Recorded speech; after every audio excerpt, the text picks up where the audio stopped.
আগামী বৃহস্পতিবার আসছে নতুন অর্থবছরের বাজেট, যার আকার প্রায় ৮ লাখ কোটি টাকা। বিশাল বাজেটে ৩ প্রধান চ্যালেঞ্জ দেখছেন অর্থনীতিবিদরা, যার অন্যতম মূল্যস্ফীতি কমিয়ে সাধারণ মানুষকে একটু স্বস্তি দেয়া।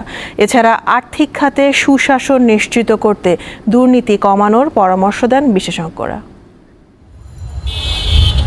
দেশের মানুষ আগামী অর্থবছরে কেমন থাকবেন, কেমন হবে তাদের আয় ব্যয়, সব প্রশ্নের উত্তর মিলবে আগামী বৃহস্পতিবার। অঙ্কের জটিল হিসেব নিকেশ পাশ কাটিয়ে আগামী 2024-25 অর্থবছরের বাজেট নিয়ে কিছু প্রশ্ন এখন ঘুরপাক খাচ্ছে সাধারণ মানুষের মনে।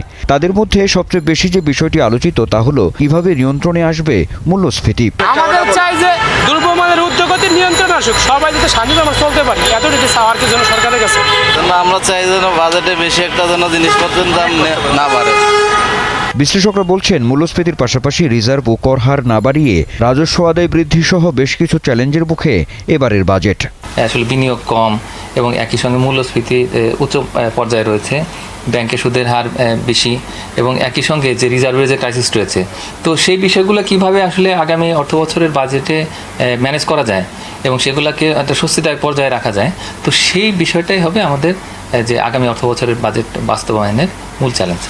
আমাদের বাজেট বৈদেশিক এবং আভ্যন্তরীণ ঋণ নির্ভর, কিন্তু বাংলাদেশের ব্যাংকগুলোতে যে তারল্য সংকট, বিদেশি ঋণের ট্যাক্স ঋণের সুদ এবং আসল শোধ করতে যে আগামী বছর থেকে যে $5 বিলিয়ন আমাদেরকে দিতে হবে, এই দুইটা চ্যালেঞ্জ টাকা সংগ্রহ করা সরকারের পক্ষে খুব কঠিন হবে। সুখবর নেই বিদেশি বিনিয়োগেও, তাই বিশ্লেষকদের পরামর্শ বাজেটে শুধু লক্ষ্যমাত্রা ও সংখ্যার হিসাবের ভিড়ে যেন মূল চ্যালেঞ্জ মোকাবেলার উপায় হারিয়ে না যায়।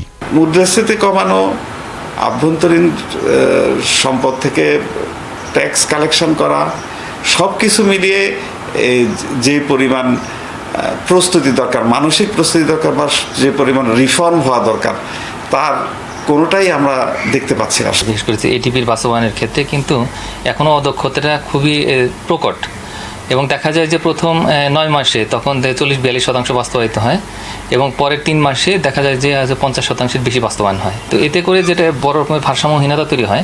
রেমিটেন্সে প্রবাহ ইতিবাচক আছে উল্লেখ করে কর আর্থিক খাতে দুর্নীতি রোধে কার্যকর পদক্ষেপ না নিলে বাজেটে শুধু বরাদ্দ বাড়ালেও অর্থনীতির ভিত শক্ত হবে না বলেও মত বিশ্লেষকদের। আনোয়ার হোসেন, দীপ্ত সংবাদ, ঢাকা।